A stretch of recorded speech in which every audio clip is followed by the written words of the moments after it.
مبسملا و محمدلا و مسلیا و مسلما اما بعد، میرے معزز دوستو، آج 13 شوال المکرم سن 1447 ہجری بمطابق 3 اپریل 2026 جمعۃ المبارک کا عظیم دن ہے۔ شوال کا مہینہ اپنی آب و تاب سے جاری ہے، اور ماہ شوال میں نبی پاک صلی اللہ علیہ وآلہ وسلم نے جن 6 روزے رکھنے کا حکم دیا ہے، اسی کے متعلق میں چند معروضات عرض کروں گا۔ سب سے پہلی اور بنیادی بات کہ روزہ صرف ایک مہینے کا نہیں ہے، یہ پورے سال میں وقفے وقفے سے ہمارے پیش نظر ہے۔ مثلا رمضان کے مہینے کے روزے، پھر شوال کے 6 روزے، ایام بیض ہر ماہ کی 13، 14، 15 تاریخ کا روزہ، پھر ذو الحجہ کا روزہ، پھر اس کے ساتھ یوم عاشوراء کے 2 روزے۔ تو اسی طرح کئی روزے ہیں جو ہمارے ساتھ پورے سال میں مختلف اوقات میں چلتے ہیں۔ اگر ہم ان پہ غور کریں تو ہمیں ایک بات سمجھ آتی ہے کہ دراصل روزہ ہماری روحانی تربیت کا حصہ ہے۔ رب کریم فرماتے ہیں کہ میں نے روزے تمہارے اوپر اس لیے فرض کیے ہیں کہ لعلکم تتقون، یہ تربیت کی وجہ، تربیت کی بیس، تربیت کی ریزن بتائی ہے کہ تم تقوی دار بن جاؤ۔ میں نے آپ کی خدمت میں کئی مرتبہ یہ بات عرض کی ہے کہ تقوی کا مطلب ہے کہ گناہ قریب آئے اسے قریب نہ آنے دیں، اس سے اپنے آپ کو بچا کے رکھیں۔ تو تقوی کی سب سے بڑی ریہرسل جو ہے وہ روزے میں ہے۔ جب بندہ غسل کر رہا ہوتا ہے اور اس کے واش روم میں کوئی نہیں ہوتا، وہ اس وقت بھی پانی نہیں پیتا کہ میں روزے سے ہوں۔ تو یہ سب سے بڑے تقوی کی ایک مثال کی ریہرسل اسی روزے میں ہمیں سمجھائی گئی۔ اگر پورے سال کو اسی ترتیب سے ہم گزاریں تو یہ لعلکم تتقون کا جو کورس ہے یہ ہمارا پورا ہو جائے گا، چاہے وہ رمضان کے روزے ہوں، چاہے وہ شوال کے روزے ہوں، چاہے وہ شعبان کی 15 کا روزہ ہو، چاہے وہ ذو الحجہ کی 9ویں کا روزہ ہو، یا یوم عاشوراء کے روزے ہوں، یا ایام بیض کے روزے ہوں۔ یہ مختلف وقتوں میں جو ہمارے پیش نظر روزے ہیں، ہم رمضان کے بعد سمجھ رہے ہیں کہ جی روزے ختم ہو گئے، حالانکہ ان روزوں کی پوری ترتیب چل رہی ہے۔ تو اس سے سمجھ آیا کہ یہ ایک کورس ہے جس کورس کے متعلق ہم نے اپنی پوری زندگی کو لے کر چلنا۔ دوسری بات، شوال المکرم کے 6 روزے کیوں ہیں؟ قرآن کریم کی آیت ہے کہ کتب علیکم الصیام کما کتب علی الذین من قبلکم، یہ اس کی شرح ہے، شوال کے 6 روزے۔ اس آیت کی تفسیر ہے۔ یہ آیت بتا رہی ہے کہ جی تمہارے اوپر بھی روزے فرض ہیں جیسے پچھلی امتوں پہ روزے فرض تھے۔ اب پچھلی امتوں پہ روزے کیا تھے؟ وہ ہر مہینے کے 3 روزے رکھتے تھے، 13، 14 اور 15 تاریخ کو۔ تو 12 تیا 36، 12 مہینے میں 36 روزے بنتے تھے، تو پورا سال ان کا چلتا تھا۔ اللہ تعالیٰ نے رمضان کے روزے 30 بنا کر یا 29 بنا کر اکٹھے کر کے ہمیں ایک مہینے میں دے دیے۔ تو جو 36 والا حساب تھا نا، اس کو پورا کرنے کے لیے شوال کے روزے دیے۔ کیوں؟ کہ قرآن پاک کا وعدہ ہے من جاء بالحسنہ فلہ عشر امثالہا، ایک نیکی ثواب 10۔ تو 36 روزے 10 سے ضرب دیں تو 360 دن بنتے ہیں۔ تو 36 روزوں کا ثواب 360 روزوں کا ثواب ہے، اور چاند کے لحاظ سے سال کے دنوں کی تعداد 360 ہی ہوتی ہے۔ تو گویا پورے سال کے روزوں کی تربیت کرائی جا رہی ہے، اسی لیے یہ 6 روزے شوال کے دیے۔ تو ہمیں شوال کے اندر ان 6 روزوں کا اہتمام کرنا چاہیے۔ اکٹھے رکھیں آپ کی مرضی، الگ الگ رکھیں آپ کی مرضی، لیکن یہ روزے ہونے چاہیے۔ دوسری بات، بلکہ تیسری بات، رمضان المبارک میں ہمارے پاس تراویح تھی اور ہم تراویح پڑھتے تھے۔ تراویح میں قرآن بھی چل رہا ہے اور تراویح ویسے ہی تلاوت چل رہی ہے۔ تو باقی کون سے نوافل ہیں جو اللہ نے ہمیں پورے سال کے لیے دے دیا ہے؟ تو وہ قیام اللیل اور تہجد ہے، جو رمضان میں بھی ہے، غیر رمضان میں بھی ہے، پورے سال میں تہجد چل رہی ہے۔ تو اس سے پتہ چلا کہ جو قرب ہمارا تراویح میں اللہ رب العزت کے یہاں تھا وہ تعداد میں تھوڑا کم ہے، 8 رکعت ہے پورے سال کے لیے تہجد، لیکن یہ ہے کہ اس کی پابندی ہونی چاہیے۔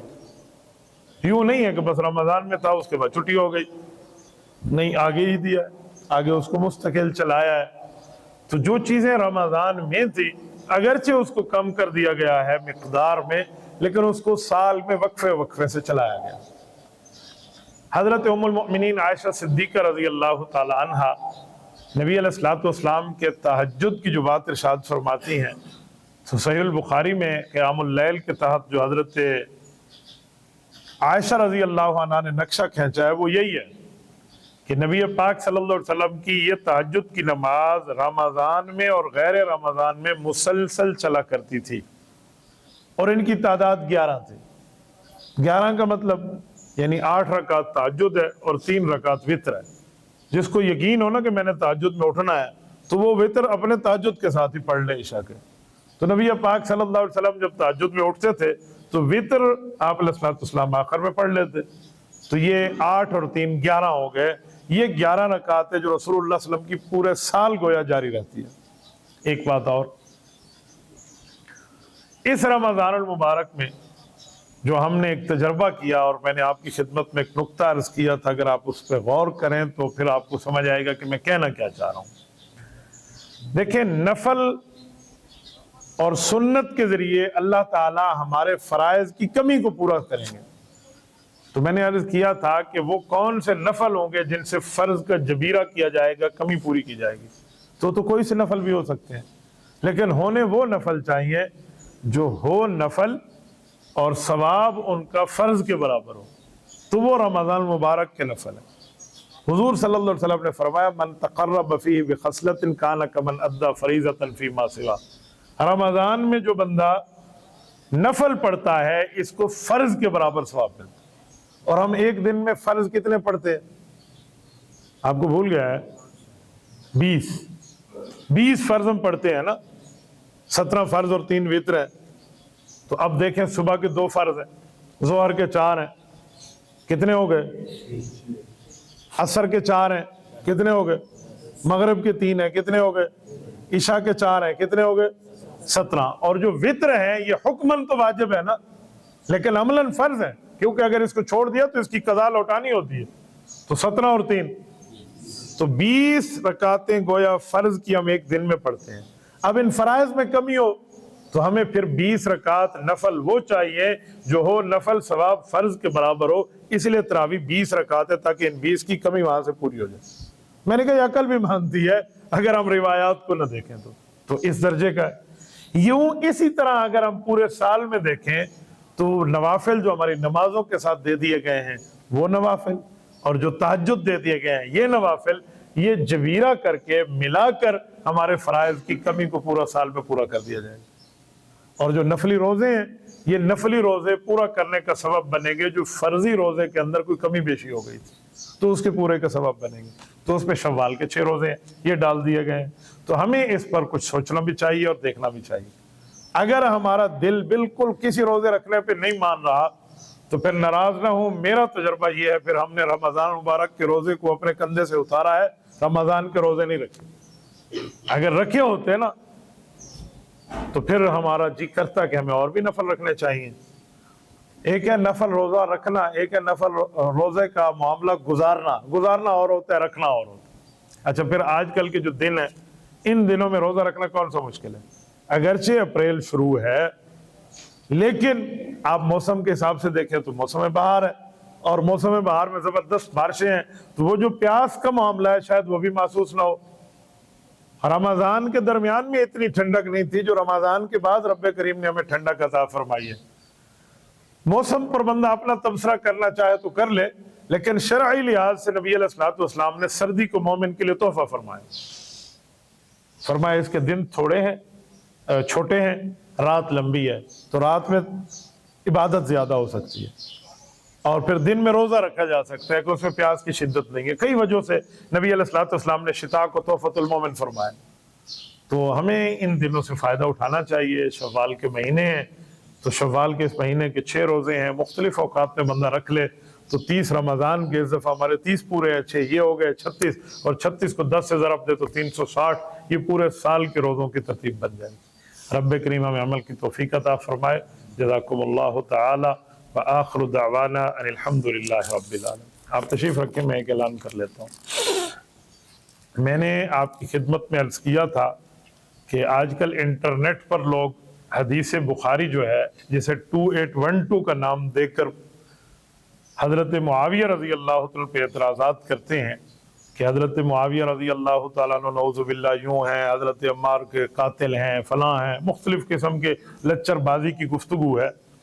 اس پر میں نے آپ کی خدمت میں عرض کیا تھا کہ میں نے ایک تحریر مرتب کی ہے جس کتاب کا نام ہے قاتل عمار کون. اگرچہ یہ ایک بڑی کتاب کا ایک جز ہے پر یہ عوامی زبان ہونے کی وجہ سے ہم نے اس کو الگ چھاپا ہے. تو یہ اب اس کا اگلا طبع چھپ کے آ گیا ہے کہ باہر اسٹال پر موجود ہوگا. آپ جمعہ نماز کے بعد اگر جائیے تو اس کو ضرور لیتے جائیے. اس میں عقائد کا, مسائل کا, فضائل کا, دلائل کا جو احاطہ کیا گیا ہے, جو اس میدان سے جس کو واسطہ پڑا ہو وہ سمجھے گا کہ اس پر کتنی محنت ہوئی ہے. جزاکم اللہ تعالی وآخر دعوانا ان الحمد للہ رب العالمین.